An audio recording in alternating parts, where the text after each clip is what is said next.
troops added in Iraq. Is it enough? What would you do? Well, this president, it seems to me, is always doing too little too late. I mean, he said 3,000 boots on the ground, although he's refused to call them boots on the ground, advisors, whatever he would call them. He said 3,000 was going to do it. It hasn't done it. I'm not quite sure what difference 450 would make. Look, I think the one thing that we haven't done here, Are you quoting Hillary Clinton? the thing, there you go. I missed that one, Brett. Good one. All right. But I think the one thing he hasn't done that I would do immediately is hold a Camp David summit, not to talk our Arab allies into a very bad deal with Iran. We see Iran reneging every day, but instead to talk with our Arab allies about what they need from us to fight this fight. We've been asked for some very things. The Kurds have been asking us to arm them for 3 years. We have not.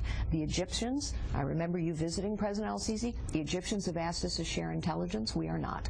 King Abdullah of Jordan, a man I've known for a long time, has been asking us for bombs and materiel. We haven't provided them. The Saudis, I know. The Emiratis, the Qataris, the Bahrainis, the Kuwaitis, they know this is their fight, but they're not going to fight it unless they sense resolve and leadership and support from the United States. And so far they have none of that. And this administration continues to say we need to go through the central government in Baghdad. There is no central government in Baghdad. There's a Shia-led government that is in collaboration with Iran now.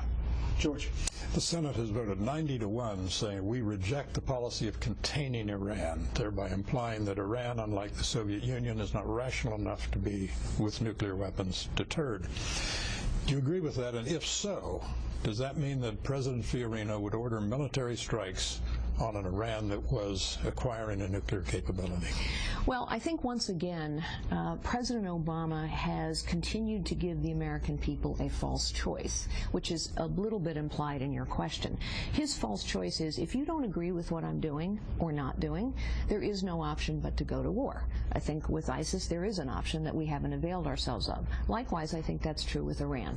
I can remember sitting in Bibi Netanyahu's office 5 years ago, speaking to him about Iran. It was a private meeting, so there were no cameras. Iran is a clear danger. They've had a strategy to destabilize the region and gain a nuclear weapon for a very long time. I would make 2 phone calls day one in the Oval Office. The first would be to Bibi Netanyahu. The second would be to the Supreme Leader of Iran.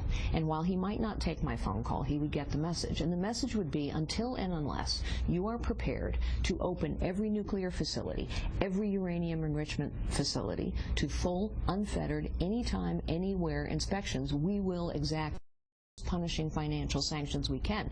We actually have a lot to do with how hard or how easy it is to move money around the financial system. We have used none of that leverage, and we should. And I would also take the recommendation of General James Mattis when he was commanding in the Middle East. He gave a whole set of recommendations to the White House about how to push back on Iran's proxies. We haven't done any of them. We haven't executed a single one of those recommendations. Amy, you'll start the next panel. Next up, we'll do a lightning round with Carly Fiorina in our center seat.